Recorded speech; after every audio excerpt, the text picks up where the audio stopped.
So behind me is all the trees, the window, and suddenly there was just this, big clap of thunder and lightning just hit, and it hit me from behind as I was holding the fridge. Mm, So there was no transition. It just went from the white space of the actual real world here, like on Earth, mhm. to this other place, which, if you want to say it's in the galaxies or whatever it is, with all these little dots everywhere, and I'm kind of traveling along.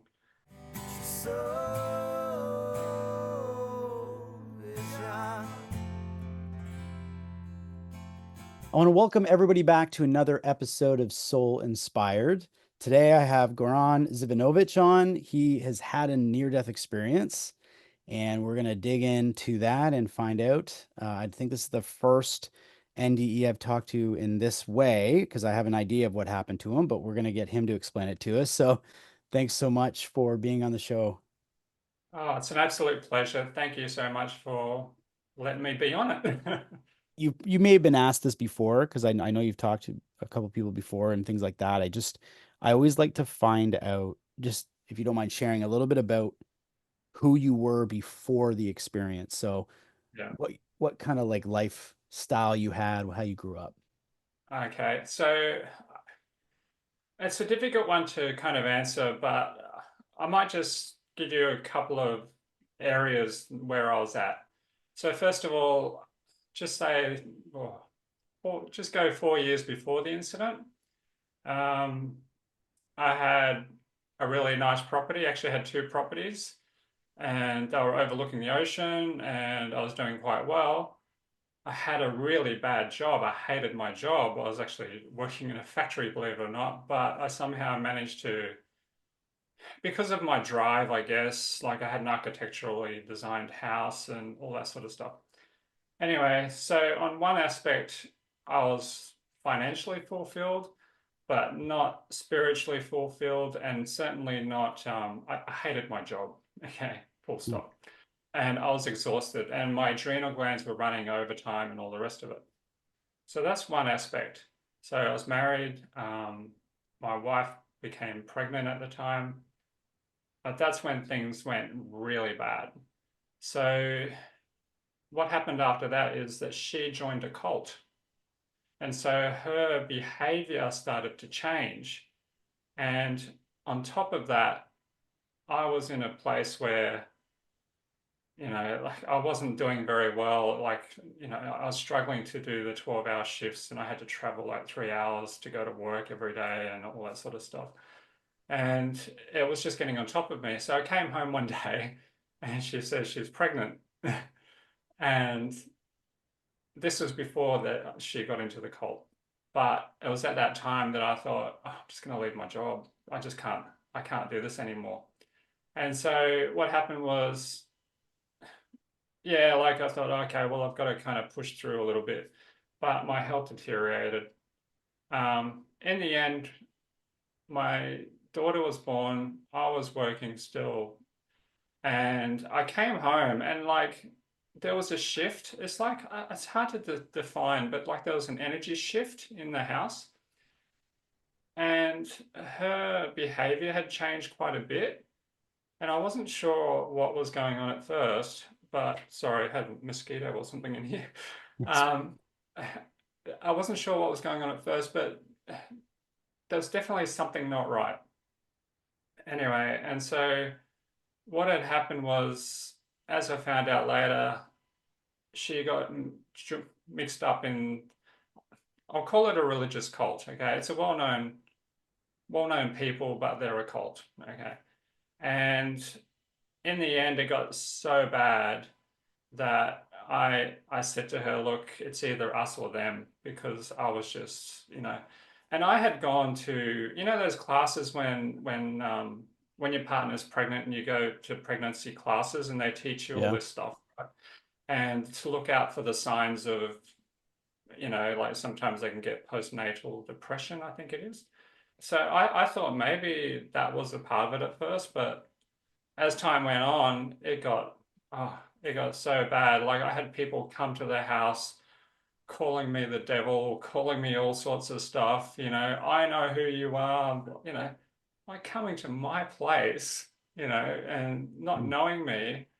And anyway, they actually were, interestingly enough, I actually went to one of their meetings, and it was very clear that they were trying to kind of, they've already had people lined up for her to marry her. I know it sounds out there, but uh, yeah, they're just nasty. Anyway, so in the end, she said she cannot leave the truth. So, um, because I had my daughter was so young at the time, I thought, well, the only chance that she's going to get is if I leave and then have 50-50 custody. Mhm. And so that's what I fought for. That's what I got. Um, and that's when things got even crazier. She took me to court at some stage. She lied at court. I ended up winning the case because they were trying to do is they put it in her ear that, oh no, he can't have her more because then he'll influence the child Mm. and all this sort of stuff. So, and they're allowed to apparently lie in court according to their religion because they don't recognize it as God's whatever. Mm. So in the end, my whole thing was about saving my daughter. And what I had done was I had rented a house with an old friend of mine, and he was in a really bad state at the time. And so we rented the house together, and he had broken his arm like really bad. And so I was kind of looking after him. He was looking after me mentally. Right. I had my dog there half the time. Like I was just trying to kind of have my child there half the time. And so I'm just trying to kind of work things out. I started getting really bad headaches and migraines and all that sort of stuff, had all sorts of medical stuff going on, obviously due to depression and, physical stuff can be, caused from obviously mental stuff. And that's essentially at that place, at that house is where this incident happened, which led to my NDE. Thank you so much. So that what you were at your friend's place by this point. We're roommating, Or like we're roommating. roommates. Okay. Yeah, Okay. So yeah. you had actually moved in and were living in this place. Yeah, yeah, that's right. Like we Okay. rented the house together. Yeah, Wow. So you had a lot going on. You had a lot absolutely. going on. So so just to recap, you were financially doing pretty good for yourself. You were married, your wife got pregnant. She had joined in some type of cult, and stress started to build. Baby was born. Her behavior started changing, and you started seeing things really kind of going downhill pretty quick. So you decided to end that relationship and fought for custody of your child. And in Yeah, half, and half for custody. Yeah, half, I'm sorry, yes, for yeah, half of yeah. the custody. So that way you could have some influence, Yes. obviously, right? So, and then you get to this, you're now living with a roommate. And before you tell me what happened with the NDE, was your stress better by this point, or was this kind of like, is because I'm listening to what you're saying, and I mean, Yeah, yeah. you're already kind of a walking time bomb in regards to Absolutely. stress, right? So I don't know what Yeah. exactly happened, but yeah, was it calming down or was it getting worse? No, it was actually getting worse. So, I mean, on one level, I had a friend I can talk to, and he understood, but it doesn't replace the years of having a family, Right. or that kind of stuff. And on top of that, like, and when you work at a job that you really hated for so long, because you want to provide for your family or whatever, and then for everything, for an outsider to come in and go, nah, we're taking over. You know, Right. you you're worthless. And I started to get self-doubt. I started to get what do you call it? Like a complex, I guess, like. And so my confidence was going down all the time. I'm trying to be positive for my daughter. And, it was really, really, really tough place, and I felt like I was losing big time. Mm. So yeah, it didn't improve. Yeah. Right. Let's talk about how this led up and what happened. Was this a health related incident, or I believe it was something more than that, right? So I don't know if you want to Yeah, kind of no, it tell was us what happened. okay. So I live in Queensland, right, on the Gold Coast, which is in Australia. In Australia, in summer, we have a lot of storms that come through, like really violent storms. And this particular night, so it was January 2001, right? I think it was the 17th of January 2001. So that's our summertime. And there was that particular night, there was two storms. So there was one in the early evening, late afternoon, early evening, and there was hail, like ice, Mhm. ice falling, yeah. And my roommate went outside. He had a bandaged up arm. He was, due for surgery or something or other as well, and he was in a bad state, like with his arm. And he was out there, and I guess it was because it was kind of elated in a way that, he had someone, I had someone, we were out there. And I was really concerned for him because this storm was really bad and it started to hail like little ice drops, And I was really concerned for him. I said, far out, like get in the house. What are you doing? Right. And then they got bigger and then he came in the house. The storm went away. But then but later on, we were playing Scrabble. Do you know Scrabble, the game Yeah. where you, Yeah. yeah, it's something that he always liked to do. Okay. And he's damn good at it too. But anyway, but he really loved doing it. And, I was losing all the time at that stage.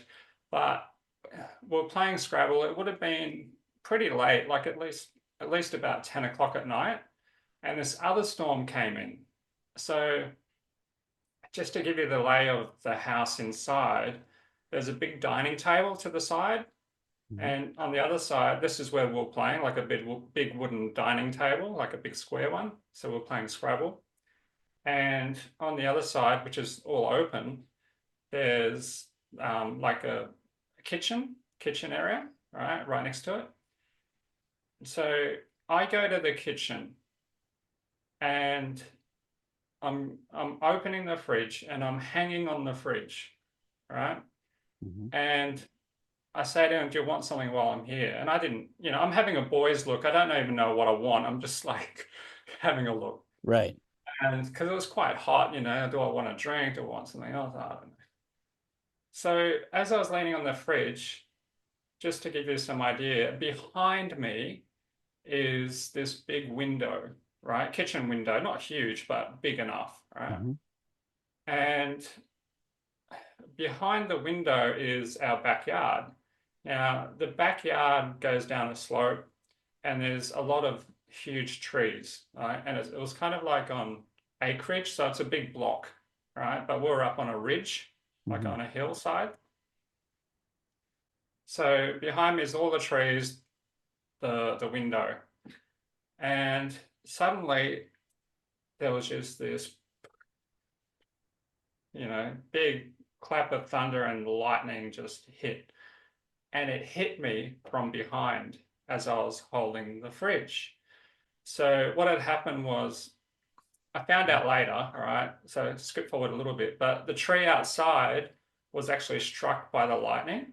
Okay. And so one of its arms or tentacles or whatever you want to call it, because it was, I guess, going for the metal, which was the fridge, went through me, through behind to get through the fridge. Wow. And so, and the, my roommate actually saw the incident happen as well. So he was there, and I could actually hear him scream in this particular moment. So this is where it gets a bit weird. So I'm struck at the back of, I felt like I knew what was happening. Like I was conscious of, understood what was happening the whole time. The whole room just goes like white, kind of blue light, right? Like that's all I see, right? But I know it's the lightning. It's not anything other than the lightning in Right. that moment. and I can hear this metallic kind of clicking sound. And so, and even then, I can process stuff. It's like this happened in a like that, like in a second. Like Hmm. when lightning strikes, it strikes in like less than a second, I guess. But I had time to process everything that was going on. I Wow. could hear my roommates swearing and screaming or whatever. Like, I could process that this metallic sound that I'm hearing might be the arcing of the electricity onto the fridge. It's all that kind of stuff.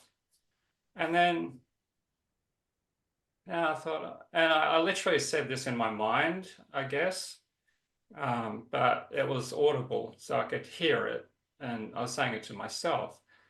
It's like, oh, God, as in, oh, so this is how I die.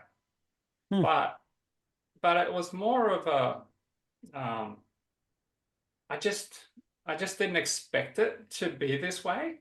Like it wasn't like I was scared or anything. It was like, oh, really? Yeah, Like, like this I, is the way. yeah, like Yeah. because at the time I was like 33 and a half like Hmm. years old. And because I'm like 56 now. Phew, really? Jeez. How'd that happen? Yeah. Anyway, but so yeah, it's like really this is how it is. Like, no, I didn't it didn't feel right. There was something like, oh, but okay, yeah, sure, whatever. And because when you asked me that question, which I think was really important, how was my mental state? It was like I had enough. Mm. Like like I just, man, if you can take this away, I don't care. Like, because I wouldn't do it to myself. Like, I wouldn't harm myself in that way. But if it came naturally, Mm. that's a way out, you know. Because I was winning. Oh, winning. I was losing the battle. Like I felt like with everything. So, and please, if you need to ask me anything, like while I'm talking, I don't mind. Yeah, Well, no, yeah, I'll jump in really quickly, but I just to know the lightning hit you, yeah, and when you were seeing everything, you knew that was from the lightning. Like you had that thought, this is from the lightning, yeah, and time seemed to slow down almost yeah, enough for you to contemplate what was going on. Like, yeah. even the way you're describing it when you said, I wasn't in a good mental state, you're thinking to yourself, okay, I'm not mentally right, and this is how it's going to happen. This is the way out. Yeah. So right away I can understand why you'd almost like, I don't want to say it's humorous, but there might have been almost like a form or feeling of like, this is kind of funny that it's going to happen this way. Yeah, Not it's funny, but kind of ironic in a ironic, way. Yeah, irony. yeah, Right. yeah. I Yeah. see that. Yeah. And at the same time, you're hearing your friend kind of freaking out because he's Yeah, figured out that something bad has happened. He's probably saw it, which that is incredible to think that you get struck by lightning in your own home. Like, I mean, I guess it happens, right? I mean, that's it's rare. more How common. rare, Yeah, I yeah, I it's guess more it's, common than we think. yeah, it Yeah, must be. Now people should be careful when there's storms outside, but absolutely. so yeah, so you're okay. So this happens. Did you have pain during this time? Was there pain, or like what was the next moment, or what happened Okay. next? So once I realized that this is it, or I thought that this was it, that's when things kind of changed dramatically. And when I say that, what I mean is, you know how some people see a light and you go to the light and I don't know, all that sort of stuff. There was no, it was like a jump cut. So I went from the space of inside the home to suddenly I was in this dark space. Just, it was just black space. But okay, so if you imagine stars like being out in space, right, and there's little dots of stars or whatever, it was kind of like that, but I had a notion that it wasn't that. So there was no transition. It just went from the white space of the actual real world here, like on Earth, Mm-hmm. to this other place, which if you want to say it's in the galaxies or whatever it is, with all these little dots everywhere, and I'm kind of traveling along, and it's like, and it wasn't scary, I wasn't scared, but I felt like I didn't have a body at all, Mhm. right? And I was in this place, and all I could kind of think about to begin with was, oh, like here I am suddenly. Mm. And I felt relief that all this baggage is gone. Like I was so grateful in a way. Like it's just like, whoa, it's like it means nothing now. Like everything has been lifted off my shoulders. None of that's actually important. None of it. And yet here I am in this void or whatever. And a part of me couldn't really comprehend as well whether I had gone internal. I know it sounds weird, but it might have been an internal thing rather than an external thing. And it was when I started to think about that that I felt very strongly that there was another presence with me. And I knew and I felt that there was someone else, something else with me. Mm. And there was no communication at that point, but it was kind of, I wouldn't say it was comforting, but it's just like it was a knowing that, and it was also kind of familiar as well in a way, but it was just, it's like when you're going on a long drive and, you're driving along, but you're better, like it's nice to have someone there, even though you're not talking. It's just Right. nice to have a silent partner there. And that's kind of what it felt like. So this silent partner was just allowing me to process whatever I needed to process. And that's Mm. essentially how it felt. So as I'm traveling along, or as this being inside me is traveling along, just kind of floating, but I kind of was trying to, I started to kind of figure out that these stars, they weren't really stars as such, they're more like energies. But the energies could very well still be stars of other planets, Mm. right? So it could be a planetary thing, but I think it was. So as time goes on, I kind of process it a little bit more, especially now since I've started talking about it, because I haven't really said anything for many, many years. But now I kind of go, oh, yeah, like maybe they are planets, but what I'm seeing is the energies of those planets rather than, some people might say, oh, they're souls or they're this or they're that. But to me, they felt like almost other Earths or another parallel dimension that I might have little bits of me inside. Mm. So if we're here, but we kind of don't always feel like we're really here, like not Right. 100%. We Right. kind of get this, well, some of us do. Some of us get the sense that there's a more intelligent person or part of us somewhere else because we're not real bright, let's face it. Right. So that's kind of what it felt like. It's like, yeah, there's all these little bits of me everywhere. But the one that I was gravitating to was getting closer.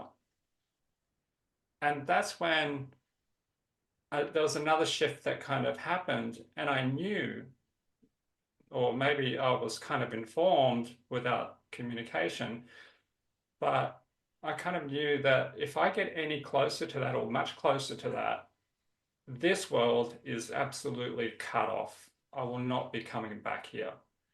Mm. And would I be okay with that? And of course, my answer was, well, yeah, I would be, but I don't know what that other world is like.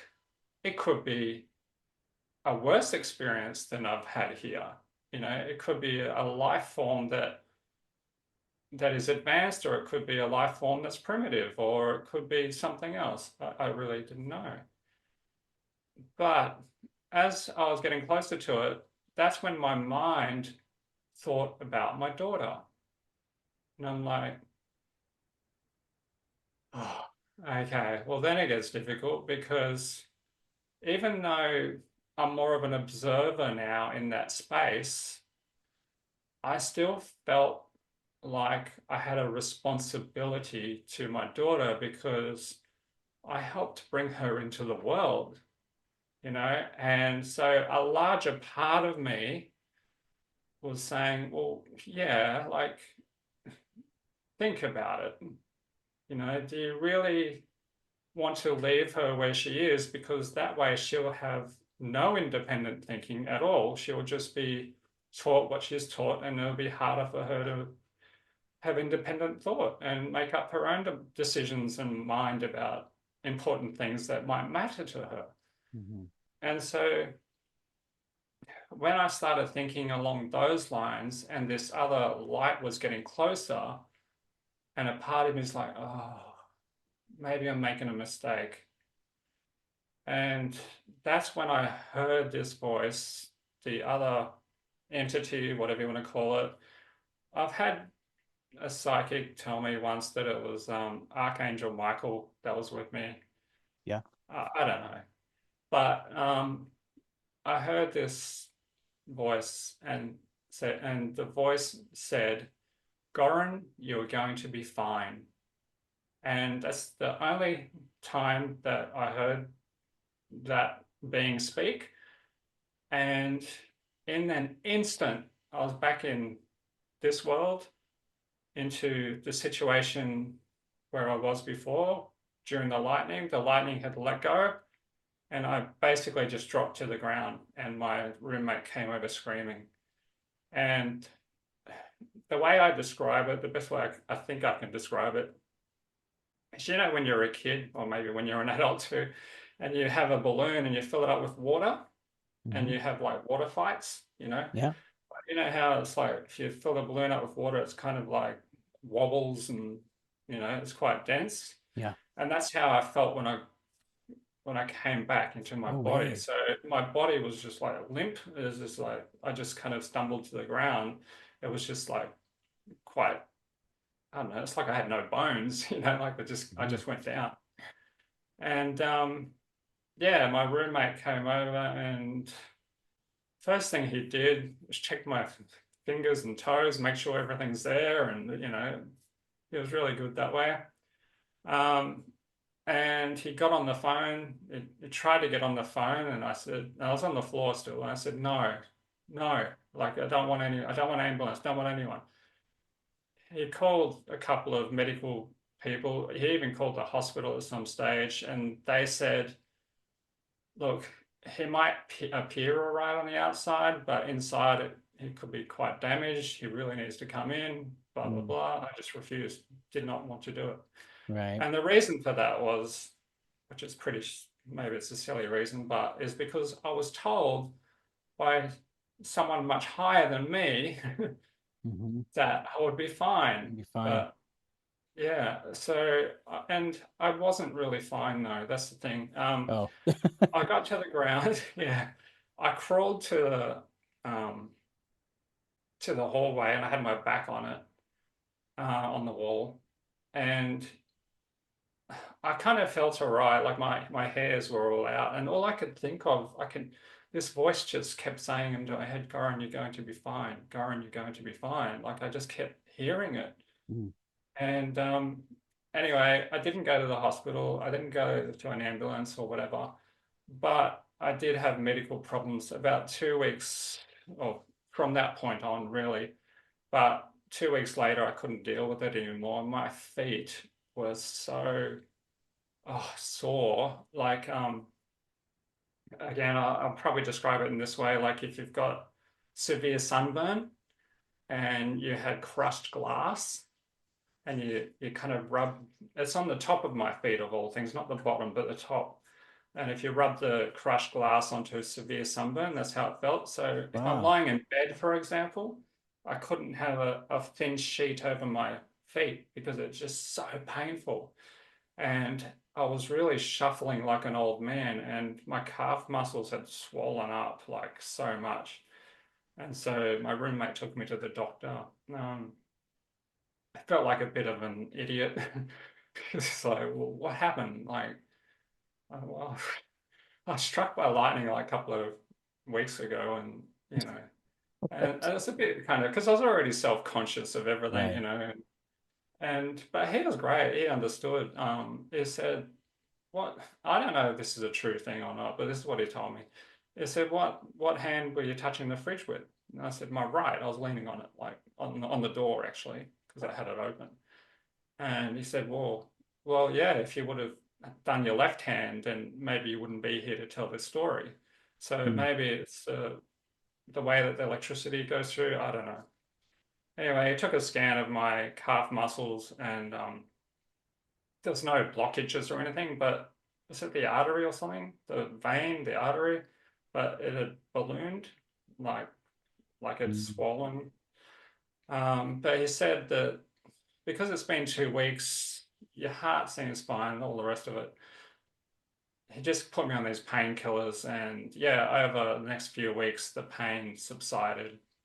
I had a little bit of a burn mark, like I noticed it later, like it was on top of my eye, like on my up here somewhere.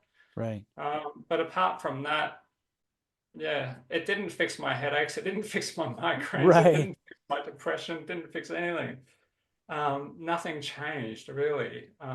So yeah, that Wow. was that experience. Okay.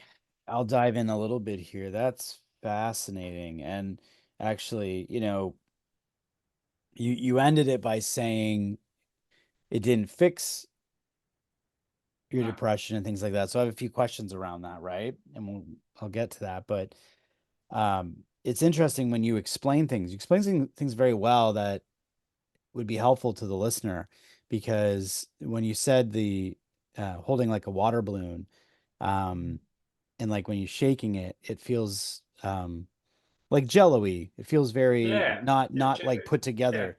And it sounds like when you came back, you didn't really know how to you it's almost like your body was heavy or something to you and you couldn't actually yeah, maneuver it correctly.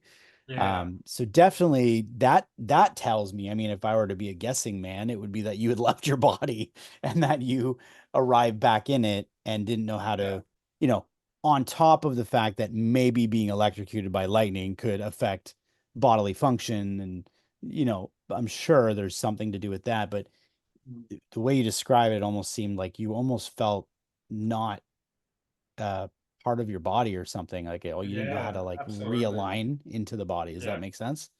yeah. Yeah. Um, So the other yeah, thing, sorry, I'll add this other thing I just forgot. So the other thing that happened was, yeah, we saw the where it hit the lightning, the tree outside. But what it also did was, so in the house where you plug stuff into the house, like you've got your TV and whatever, not the lights, like the lights above, but it blew the circuitry, like with the anything that you plugged in. So I think it blew the TV up or I don't know, the DVD player or something or whatever it was at the time. right. So that was affected, but not the other circuitry, which is kind of weird. Like not the lights were still on, but it's just that anything that you plug into the wall was out. Oh, So interesting. yeah, so I don't know Well, what it that could have means. been that it hit the fridge and the fridge would have been connected to the Yeah, electrical outlet, yeah, right? It's yeah, yeah. wild how electricity works. I remember, before I started teaching music and playing music and being a musician, all these things, I took computer science in school Oh, wow. and I had to learn how to like build computers and all these things. And they were Oh, really serious about not getting electrocuted. You had to take really? very Oh, serious. Like we had to wear certain types of shoes and we had to wear these like straps on our wrists and yeah, and wow. I seen a kid get electrocuted one time. He was okay, but it shook him up a bit. So I know electricity is a serious thing and Yeah. unfortunately I lost my uncle that way. I never Oh, really got to know him. sorry. I was very young, but my father's brother passed from electrical uh, he died from a storm. So, Oh, um, really? yeah, Oh, yeah. So I've never really mentioned that before, but yeah, he did. shit. He passed away that way. So it was very troubling time for the family. But I do want to say, thanks for sharing everything you've shared. It takes a lot to talk about it, and it's interesting how you said, you even felt silly going 2 weeks later to your doctor just to say, yeah. So I kind of got electrocuted by lightning about 2 weeks ago, and I haven't really felt correct, since that Yeah. happened, right? So that's Yeah, like why. you're gonna be fine. And I'm just like, I'm waiting for a miracle. Like, Right, right. So uh, you a couple things here. You mentioned that, one of the things that wasn't fixed is you came back and it didn't miraculously cure you of your the things you're going through in this life, right? yeah, And I guess the question I would have is, what if you experience something other than your physical Goran, yeah, physical person? yeah. When did that start to kind of come? When did you start coming to terms with a little bit about that, what that meant? Did it take a while, or had you immediately came back and said, "What was that?" Okay. So I I guess one of the reasons why I struggled particularly with religions and cults, especially like not so much religions, but when they to the extremes, the extreme religions and cults, is because I thought I'd always had a relationship with a higher being anyway.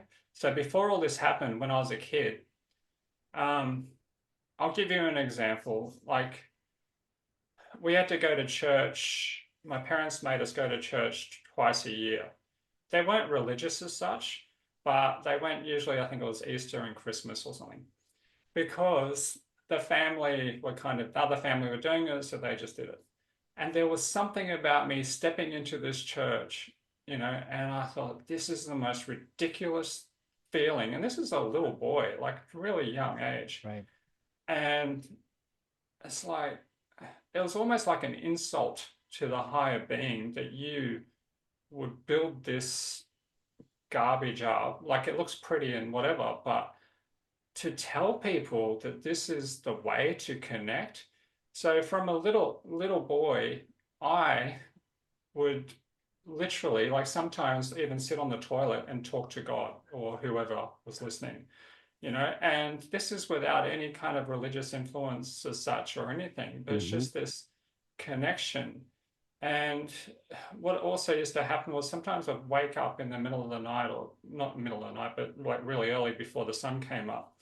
And I'd often feel like, like you've been abandoned or someone had just dropped you off somewhere at this foreign place. And Yes. I'm just sitting there going, but, and like you just felt like your real family had just left, Hmm. like, so I had a lot of that kind of stuff. So before this incident, it wasn't a surprise because it's like I always felt that there Hmm. was that. Right. And I often think to myself too that when we're little, when a child is born, right, they are so much more closer to God, if you want to call it God or whatever, because they're closer to the womb. And before the womb, there was something else, right? So Right. to me, they are so much closer and could teach us so much more than someone who's had like, 50 years of experience in Bible school. Right. Like, come on, like, and that's just how I thought. I could be totally wrong, and I'm not disrespecting people who need religion or who, you know, it's a really big part of their lives because sometimes it's a social thing too. They do a lot of good stuff with charity, Right. there's all that kind of stuff, and I'm not disrespecting that. But when someone says to you that this is the truth and this is the only way, Hmm. then I would be running the other way. Like, Right. like to me, it's just, Well, you and know, you've experienced that from your past with the cult yeah, stuff and anything where there's, so I can understand that. The feeling you had as yeah. a kid, I can relate to that. And I'm Well, sure there's sure. listeners that can. I'm sure there's people out there that can, but I remember at times being like, where, like, I knew my family, but almost felt, like, oh, I got to do this on my own here. Like, I don't know. Yeah, There's this feeling of like, all right, I better get at it. Like, I can't explain it. But, and I too would have a relationship with God, yeah, and say my prayers in the evenings. And I wasn't even I wasn't even in part of any religions. And so, I can relate to that. I can relate to that. So you had that as a child. So when you had the yeah. experience, you weren't like, whoa, No. but you came back, and was there at least a moment when you started to think, what was that? And did that feel different than what you had expected a godly source energy to be? Not exactly, but there was something that happened after that, and it continued to happen, which did trouble me. And that was that I started to get sleep paralysis. Okay, so you're lying in bed and you're paralyzed, but the energy of the room kind of changes as well. And, it got to a point where, I'd see beings like shadowy figures or whatever. Um, but that kind of that exhausted me, right? That was so that literally I never got sleep paralysis that I could remember before the lightning strike. All right. So all those years before, Hmm. no. After, yes. Um, did I have alien experiences before the lightning strike? I'm not sure. I just felt like there was something there, but I couldn't quite put my finger on it. But afterwards, I have surreal dreams, and it got to a point where I remember having one sleep paralysis episode where I was kind of being mindful. I'm like, okay, Goran, just relax. Just relax. You're in full control. You know that, and it's like in the NDE in a sense, like I'm in control of my own thoughts. It might be an Mhm. experience that I'm not comfortable with, or which I was in the NDE, but in elsewhere. But at the end of the day, it's still my own thoughts. And if you break me down to the littlest bit, no one and nothing could ever penetrate that. Mhm. So I'm trying to get back to this little micro bit that I am, that is really me, and say, well, you can do all that other stuff, but you cannot, overtake my body if I choose not for you to do it. And Right. what happened then was when I had this particular thing happen in that sleep paralysis episode, this I could feel the energy shift, and they kind of disappeared, and then I could move. And after that, I started getting more surreal dreams, and I'd actually be I don't know how to describe it, like just say on a different planet with beings, and they Mhm. communicate with me. So this is what I'd like to call dreams, okay, for the viewers, all right? But they were pretty real to me. Um, so yeah, so one thing led to another. However, I still get the nasty sleep paralysis every now and then as well. Mhm. So that's the bit that I'm kind of a little bit confused about. Well, why could it be one way and the other way as well? Like, I don't know where that correlates. But it got to a point that, yeah, so that was the thing that troubled me the most was I wasn't sure whether these beings at first were bad or good or whatever. And so that's what I struggled with. And then I started to get kind of what some people might call automatic writing. So I started to write stuff. And I published my first novel well, 3 or 4 years later, like after my NDE. And I did it under a pseudonym, so I never put my name to it because it was quite personal. And it had a lot of obviously heavy themes and all the rest of it. But it made it into bookshops and all the rest of it. It's out of circulation now. There's a contract for, I think, 4 years or something at the time. Okay. Um, and but that's kind of so the NDE, what the NDE did for me was to say, you know what? It's okay to have your truth. It's okay to say what you need to say. But still, I didn't feel comfortable doing that. And I was still subconscious, not subconscious, like afraid to show my real self. Like I was insecure, Mhm. right? So I didn't put my name to it, but also because of the sensitivity to it, because I have a daughter and, all the rest of it. Right. But what it did was saying, you can talk about this stuff. If you don't believe the narrative, it's okay to say, to call BS on that, but explain why in maybe a story form, or, maybe some people can identify that. It might help someone. I don't know. But for whatever reason, I wrote it, and it kind of helped me a little bit deal with stuff. So maybe it was like a therapy kind of session. So yeah. So don't know if that answers your Wow. No, question. it definitely does.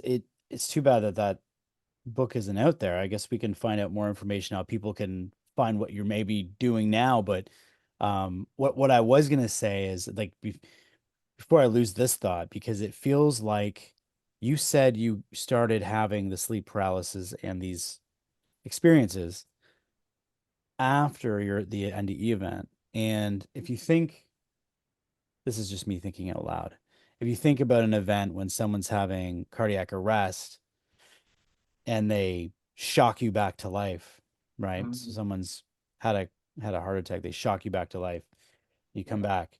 Um, it would almost be interesting to think that the lightning strike shocked you to a point where you experienced another dimension. We'll call it dimension. Yeah. And when you came back to this dimension, this third dimension, whatever we are, Yeah. um,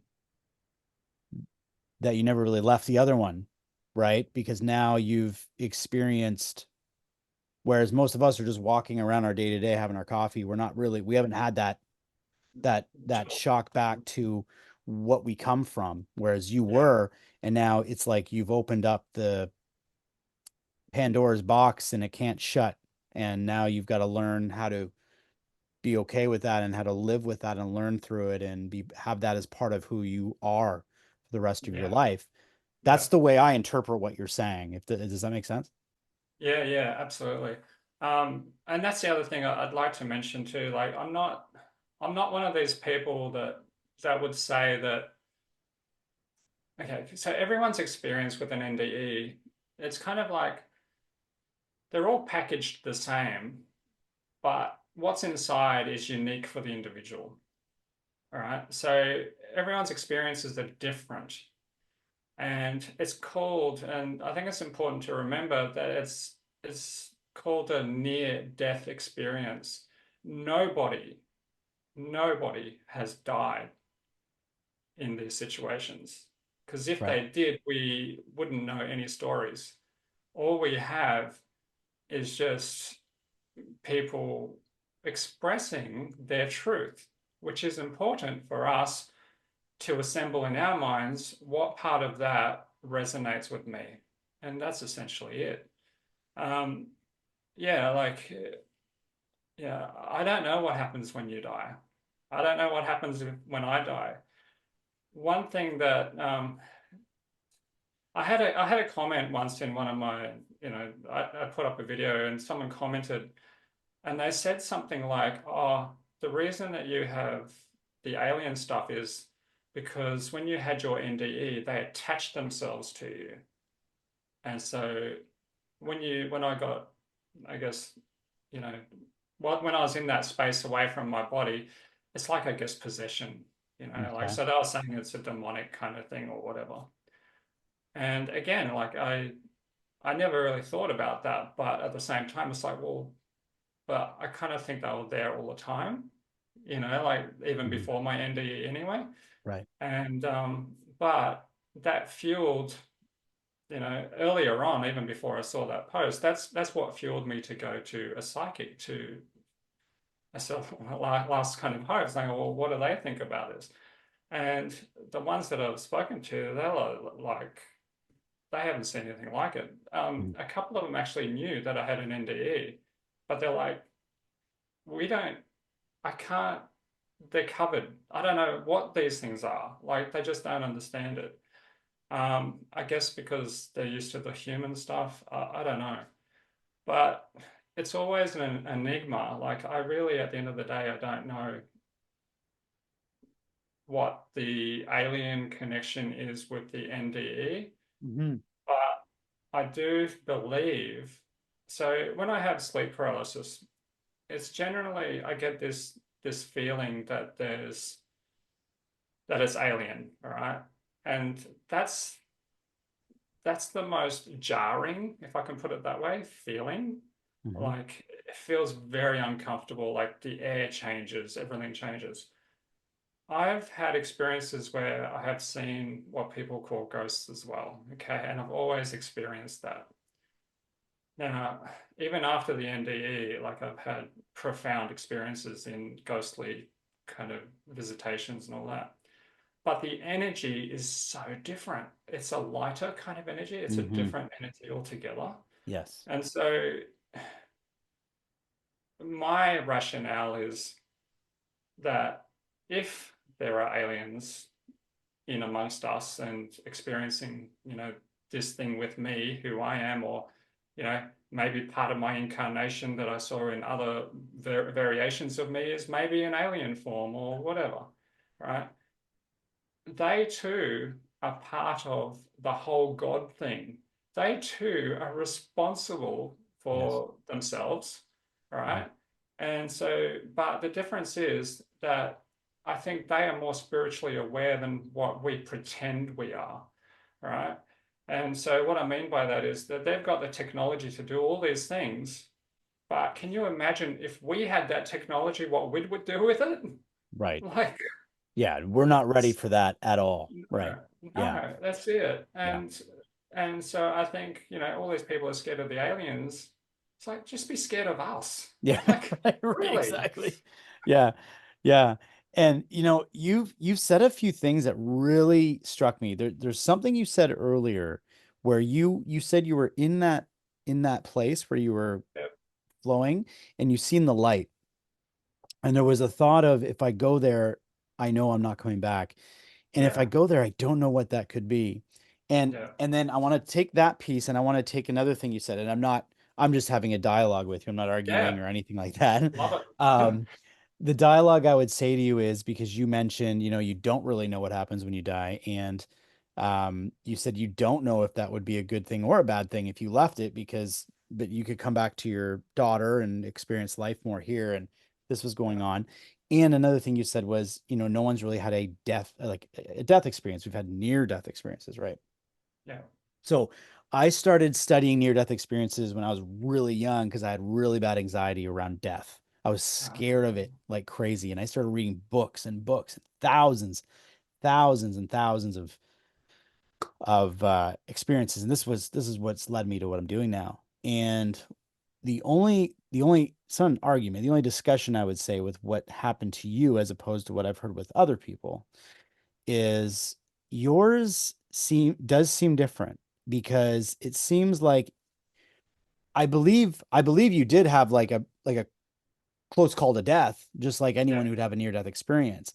But yours feels very like, because of the way it happened, it was this shock, this boom, and you're here and then you're there, Yeah. and uh you're experiencing some other form of who you are. That's for sure. I can feel that. And then you come back.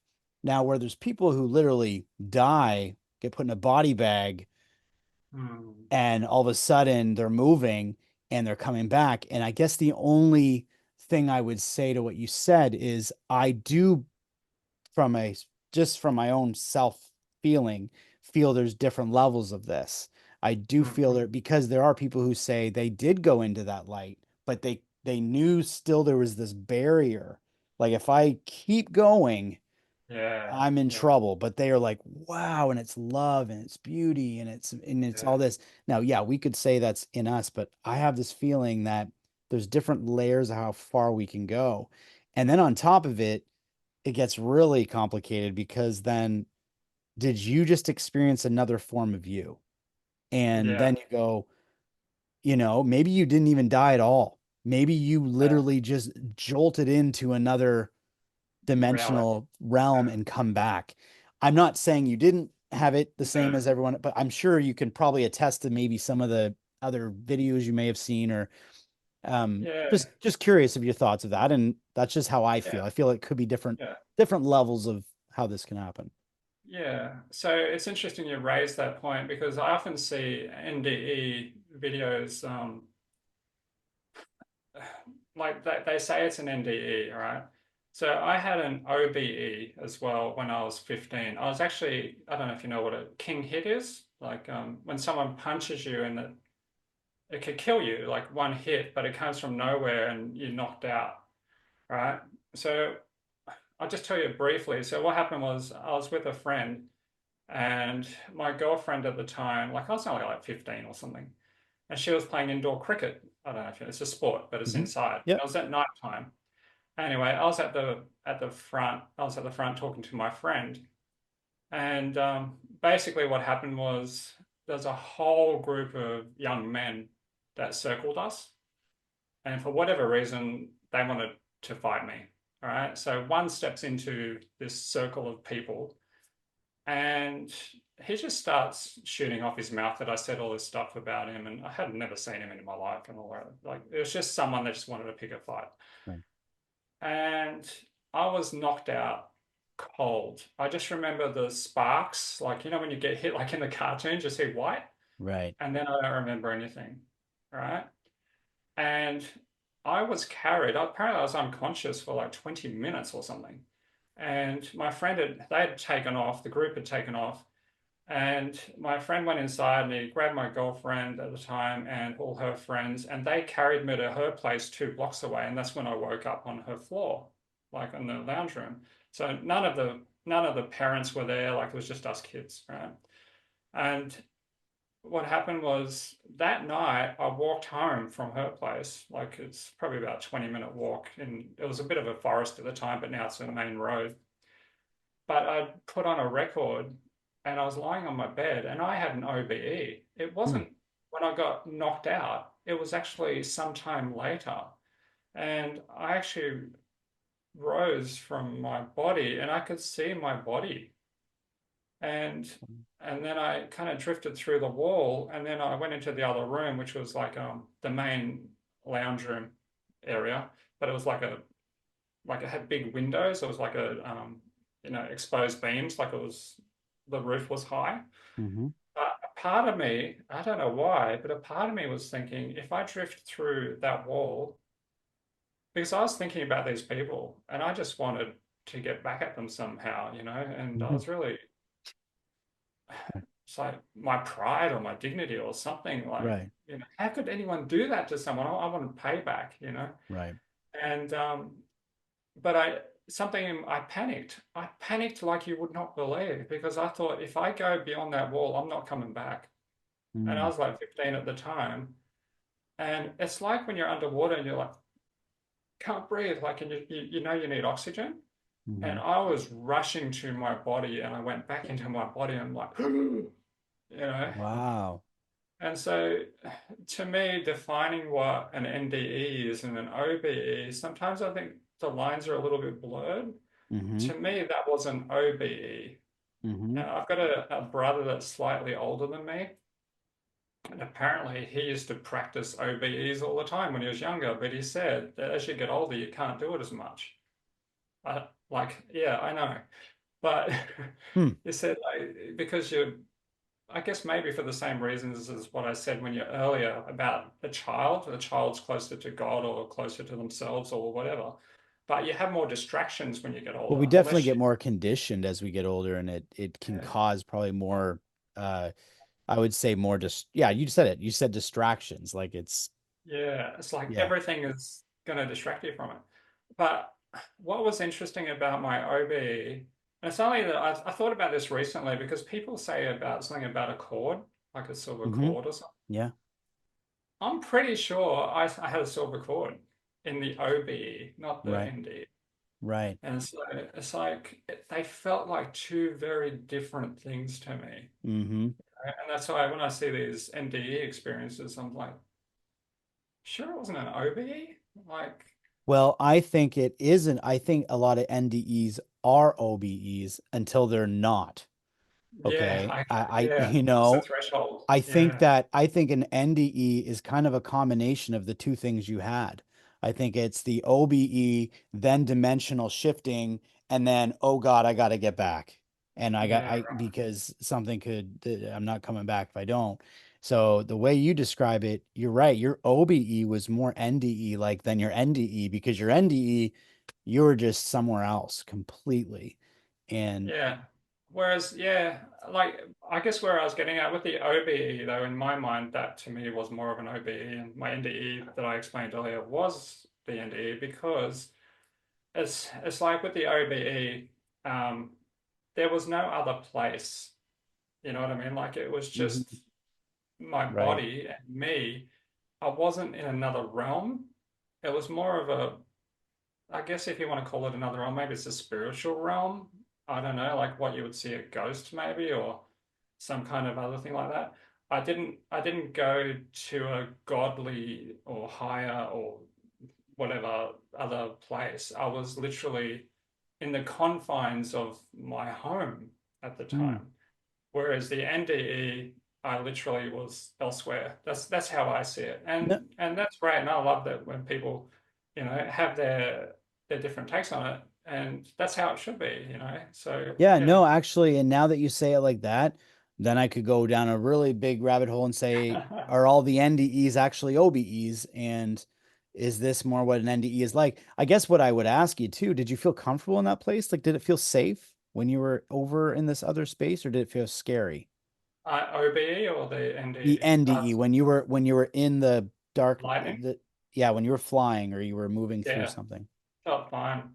Yeah, absolutely. And to me, it was like like people might ask, oh, but you didn't see any dead relatives, you didn't go through the light, you didn't, but I didn't need to, because that's not what it was about. Hmm. I still had the same nurturing that people had when they go into the light and have some angelic beings talk to them. I didn't need that, right? All I Hmm. needed was for this stuff to drop, you know, Mm, and so yeah. I could recognize who I really am beyond all this you know, pollution that we are. Yeah.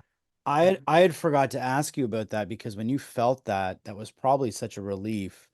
And did it give you any sense of peace of, I look at like life and how serious we take life, right? Yeah, Did it give you any kind of like you said you came back with more depression, but now this is 20 years ago or whatever it is. Like, have yeah, you yeah. learned now a little more from it? Like, does it give you any sense of peace now about what happens after we leave this world? Like, or that we take it too serious, or? Okay, so I guess with me, it was never that important because I felt like I was in tune with it anyway. But what it did do, I changed obviously, I'm married now with someone else who's just absolutely beautiful and we connect and all the rest of it. So that's a great thing. Um, what it did was I changed my career as well a little bit. So I ended up going to film school. I ended up teaching at film school and that sort of stuff as well. So now I'm kind of stopped teaching, all right, because there was ethics at the place and I resigned a few years ago now. And I just want to follow my passion projects, which is more in line with this kind of learning that, like what you're doing, like that. It's important for people to, I don't know, maybe have options to see things differently rather than what, society's trying to tell them to be. Mhm. Like, who are you really? And I'm not saying like, oh, what's your purpose in life and all that sort of stuff. Like, I don't even freaking know how, like, I don't even know what mine is still. Right. But all I do know is that I get joy when I see other people work it out. And Mm. that's what brings me joy, you know? Like I I loved it when I was teaching screenwriting, for example. And I loved it when students could tell such a much better story than I ever could, right? Because they put themselves into it and and so to me, that's winning, Right. when you get someone else that could do so much better than you can. Like, Mm. and it's like, wow, yes, Yeah. like, so if they could do it, then imagine what they can do to other people and other people and other people. Right. It's like because at the end of the day, what I am doesn't matter. And I've always been kind of insecure about myself, and I had anxiety big time. Like I had panic attacks and all that when I was younger. But what I do know is I don't care. Like I don't care what people see in me. I just care about what they see in what I can offer. And Mhm. that's essentially it, you Almost know? like the impact or the drop in the water that you can ripple through, Yeah. right? And that's, Yeah. and it's amazing. You probably, did you always feel that way, or did that come more with from the experiences you've had? I developed more confidence in that. I Mm, went through stages in life. So, for example, I before I built the house, got the house built and all the rest of it, I had people patting me on the back going, "Oh, keep dreaming." You know, when they're saying, "What are you doing?" I said, "I'm drawing the plans for my house." You know, like so. There's that kind of aspect, like. But then I would go from that, and then I'd transition into this other thing where I'd just go down a really deep hole and really struggle to get out. You know, like mm. I've got those. I'm in Extremes. act two. You know, like the Yeah. Yeah. yeah, You, and that's it's okay. Like, That's amazing though, because you do hear about people like manifestation, manifesting wealth and happiness and all this, but then all of a sudden you see them fall so hard and you go, whoa, isn't there a nice yeah, balance we can have? Like just try, you know? And yeah. so I get it. Well, And I'm talking to amazing people like doing this podcast. I'm talking to people of all different financial situations, life situations, and it's been an amazing process. And so and for you to be able to speak that truth of what you're saying, that is huge. You have no idea how yeah, big that is for people who don't need to hear, right? yeah, and yeah, and like you're talking about the stuff that you do, for example. Like I watched Beck the other day on your Yeah, podcast, yeah. and like, okay, so my story, I never got my daughter out of the cult. In Mm, actual fact, it got bad real serious. It got really serious. Um, a bit hard to just to talk about, but sorry. basically, my daughter kind of turned against me because she was very much influenced by her mother's people and her mother. And my biggest fear got realized when okay, she used to wear jeans all the time, even in hot summer days. Like, I'm like, what are you? And then my mother called me over to her place. My daughter was over there. And I'm like, what's going on? And my daughter was there. And she said, tell him. And the reason she wore jeans was because she used to cut her legs. You know how people self-harm? Yeah. I'm like, whoa, what's going on? Like, why'd you do that? Like, Hmm. and I don't know what words you can use on this channel, but the worst possible thing that you could imagine happened in that cult to her as a kid, as a young teenager. Mm. All right. And so in the end, I couldn't save her anyway. Right. The biggest fears that I had was for my daughter. In the end, they got her in the most cruel way anyway. Now she's married into it. No one got prosecuted. I notified the police. They contacted them, the people involved. My daughter said, "No, we're good friends now. It's all good." And the police, I don't know what it's like in your country, but here they said it was historic. That they use the word historic, so there's nothing they can do about it. And Wow. yeah, I don't. I'm trying to be sensitive to the audience as well. But hopefully you get the picture of what's going on. So fast forward, I was invited only because my daughter wanted my parents to be there to an engagement party. That ended up being her wedding, my daughter's wedding, yeah. Wow. And at the end of the day, and I was very civil, and I'm like, you're trying to process all this stuff. Like, holy crap, okay, okay. And that was the last time I saw her. They actually kicked me out of the wedding. Out of, I didn't cause any trouble. I didn't do anything. And they're like, no, whole group of them kicked me out of the wedding. And that was the last time I saw her. And Wow. so in the end, it's like what I learned from that whole experience is you cannot change anyone. Mm, Like it mm. doesn't matter how much you try, you know. And Yeah. I didn't regret coming back for my daughter because I think at a certain age you are responsible, Hmm. to a way. But when they get to a certain point, there's only so much you can do. And I beat myself up over that a lot, you know. Yeah. And that's why Beck, for example, when I saw her on your show, it's like, oh, well, she Yeah. took that to another new level, you know. So if you haven't seen that, people like, yeah, like, Yeah. Her mind story was blowing. unbelievable. And I Yeah, sat there like, you know, yeah, like, because I yeah, mean, I'm new to all that stuff too. I'm innocent to it. And and then it's amazing. you question all the different things people go through and why we go through them. And, um, you're right though. There is a point where how does it affect you? Right. Like, because if it's affecting you, so you're no good for everyone else, that's not good either. So Yeah, this is the whole thing. We have to keep growing through this process. And we have no idea where everybody's going to be at 5 years, 10 years, 20 years from now. yeah, Anything can change at any time. And you just have to absolutely. do the best job you can, the best you can, Yeah. and thanks for sharing that too. That's, Oh, no. it's, I and think there's it's an a, important part of the whole reason why I came back. So, yeah. yeah. Yeah. I mean, to, And it doesn't always end the way that you want it, but at the end of the day, it's an experience, like you learn from it. right. I learned from it. Hopefully, my daughter will learn from it one day, Hmm. like in a positive way. I'm not sure, but that's her journey.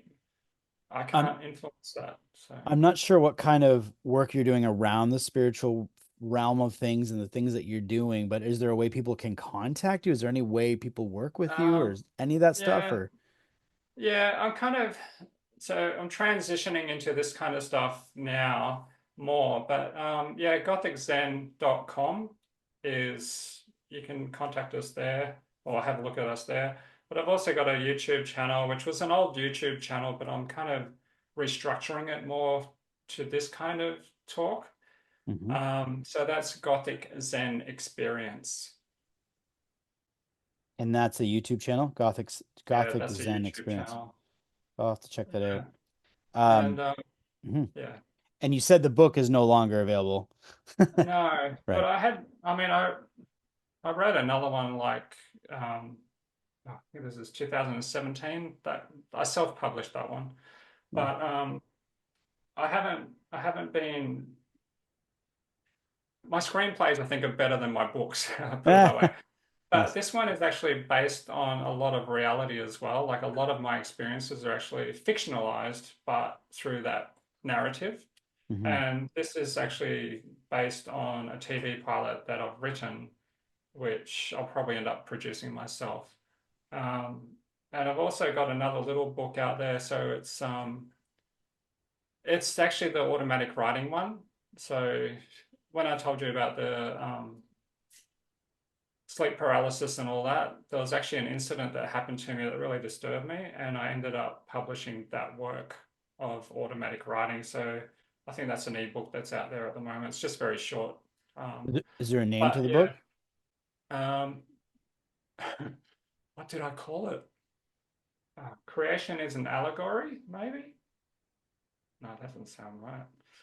Yeah, it could be that actually. Creation is an allegory. Creation's an allegory. Okay. And would it be under your name? I'm just Yeah, curious how you could people find would it on find it. Amazon or whatever. Yeah. Yeah. There's actually Okay. it's the reason so I had that book published before, but I because of AI and whatnot, I put images in it. So I kind of try to make it a little bit more visually presentable. Right. So the short book. So yeah, that if you see the one with the images, that's the one. Yeah. It's just interesting because it sounds like this happened to you 20 years ago or whatnot. And it sounds like you're just now getting your feet wet. Like it's, you know what I mean? Like I feel that's what I'm getting from this. I could be wrong, but Yeah. like you're just now getting things going. And I think that says a lot Yeah. too. I don't know if you agree with that or not, but it just feels Yeah, like yeah. that's kind of what is the next step. you know? Yeah, like Yeah.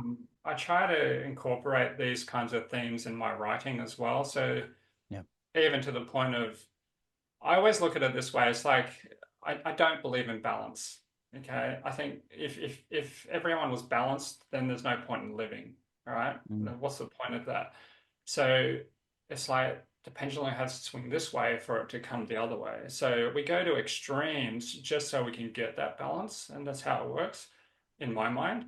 So it's like, oh yeah, if everyone just went to church every Sunday and everyone did these scriptures and everyone did this, everything would be balanced. No, it wouldn't. That's mm, You're not learning anything. You're just regurgitating stuff. Where's your individuality? What's the point of this? You might as well be dead already, like really. You know, experience life in different ways, and we all get enjoyment in different ways. But at the end of the day, I just believe that we're just here to observe and record, and that's it. Because once you record something, you're in music. You know what it's like. It's like you listen to a tune and you're observing and you're observing how it makes you feel maybe, or you're observing. I don't know anything about music, by the way. yeah. I love listening to it, but that's it. But you're observing stuff, and you might remix things as well. So from some artists that you like, you might go, oh, okay, because everything's a remix. We're a remix. Aliens are a remix. Everyone's a remix. Every creature on Earth came from something else. Like we've all got a bit of something in us. But once you get down your track and you record it, then you move on to the next thing. Mm, So in my case, it's like, well, I think, well, maybe an NDE is like that, right? I'm still recording. So it's when I go on to the next thing that you will never see me again because I won't be here, you right. know? So it's like you observe, you record, oh, I'm going to that light now. I'm going to play that tune. I'm going to listen to that tune. I'm going to create something new there, and then I'm going to record that, and then I might go over here.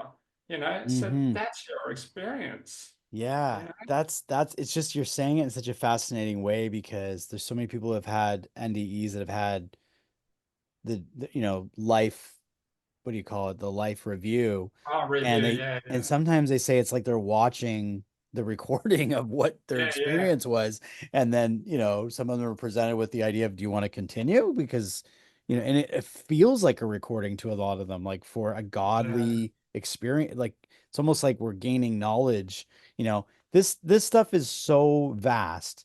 And here's the Yeah. fun part, everybody that's listening. None of us know the truth. None of us know the exact truth to the answers. And all we can keep doing is growing. And, I'll say this is the last thing I'll say before we kind of wrap this up, but the big thing that I've always said is, here we are talking about your near death experience, right? And you're telling me that you were in this other dimension and all this stuff's going on. If we would have talked about this 150 years ago, 100 years ago, maybe even less, Mhm. where we'd be. We'd be in a different kind of white room, right? So the thing is things have changed so quick, and yet we haven't even gotten started, really. So Yeah. the takeaway is, take people's experiences, and if it can help people, I find comfort in them, because it shows that there's more to us than whatever this is. And sometimes we take life so serious and we get so caught into it that we have to sit back.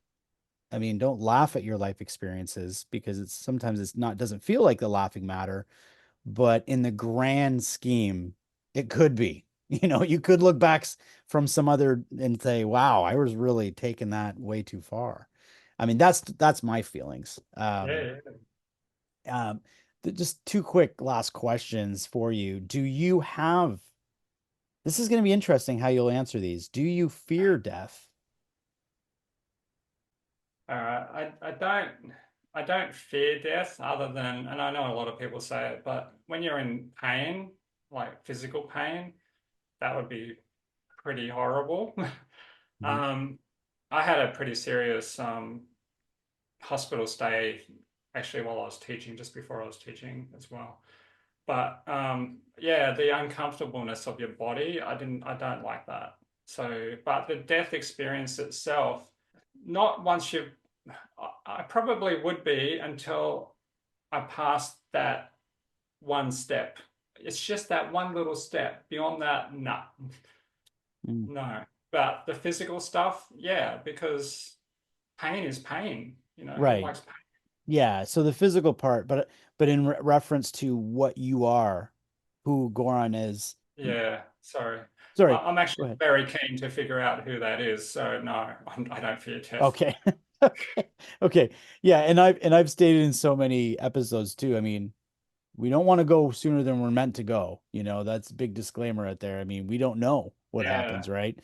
And we're all in different places. And the biggest thing I would say is to find comfort in that, we're all going after similar things with different experiences. And if people have lost loved ones or people that they have trouble, to realize like experiences like what you've had show something Mm. is going on. And that's all I Yeah. would say about that, right? Yeah. Can I just I'll just add one more little thing. Mhm. So okay, so just so because I know that people might think, oh, but what about this or what about that? So I'm trying to kind of tick this other box. And so when I had this NDE, why wasn't I thinking about my family, or anyone else? Like, we love our mothers usually, and I do all the rest of it. For a fleeting moment, I thought about them.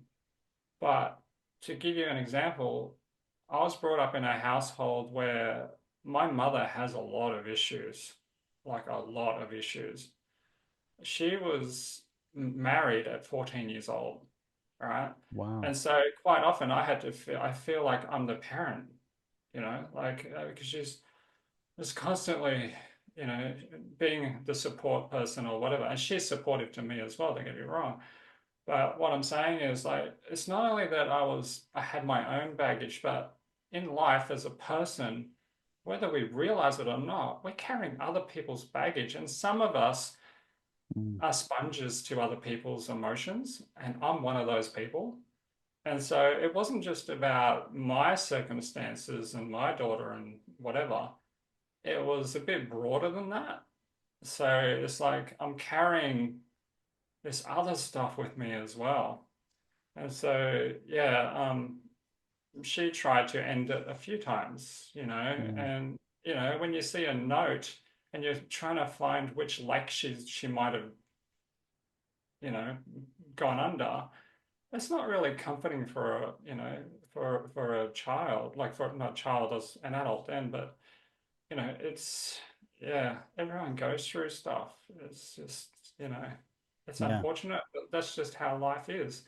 Um, I'm still learning not to be a sponge for other people's emotions, but I also think that that's important if you want to get something out into the world with authenticity, that you pull on that as well. And so, like, even when I taught, like, that's what I taught my students, you know, Mhm. if it's real, other people will feel it's real.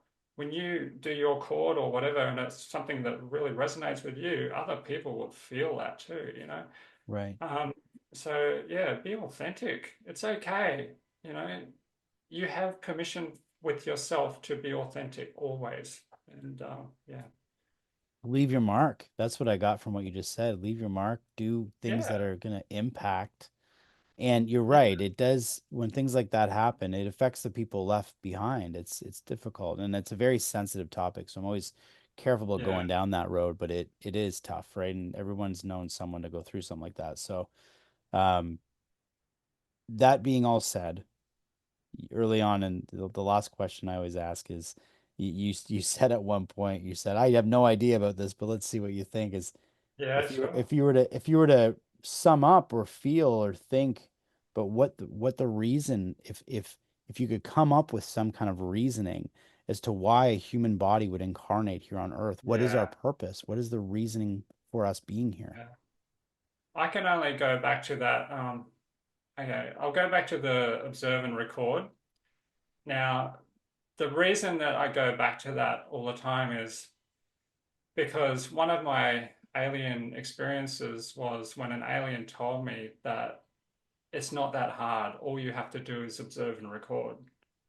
literally like an alien being that woke me up, had conversation with, and it's like, okay, that might be part of me as well, trying to process stuff.